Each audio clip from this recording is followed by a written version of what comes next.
What's going on, everyone? We're back, barbell built body. Today we're talking about the skull crusher exercise.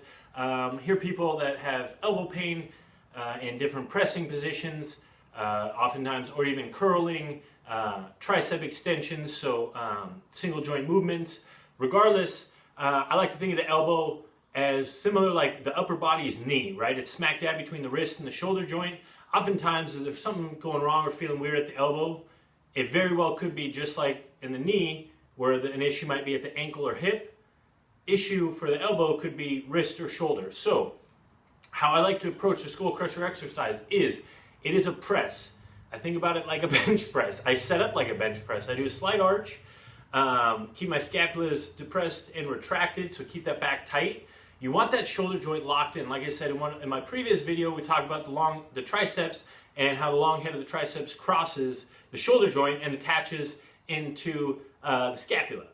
So what does that mean? That means you need to keep your scapula locked in position to produce optimal power during the skull crusher. You don't want your shoulder doing weird things, you don't want your wrist doing weird things. So now, whether or not you add a little bit of shoulder flexion and extension is up to you. But so I'm going to show you the setup, how I do this, just like I said, similar to a bench press. So I'm going to walk you through it. So step by step, I lay down. I'm going to grab the bar pretty close. So just basically outside my skull width. And then I arch, get my scapulas depressed and retracted. And then my shoulder joint is now locked in. And I simply bring the bar up. From here, all right, we can do two things. We can either come straight down and straight up, classic skull crusher, or, like I said, you can also add a little bit of shoulder flexion and extension. Both are perfectly acceptable. However, if you're adding that flexion and extension of the shoulder joint, you're also, as you extend, so as you come up, you're getting some lat activation, some other musculature, besides just the long head of the triceps, right? Because you have agonists in that movement. Now, if you keep this in mind, keep your scapulas tight, treat it like a bench press. Your shoulder is going to be locked in, your elbow is going to be grooving great. Most likely, like I said, keep the wrist solid too.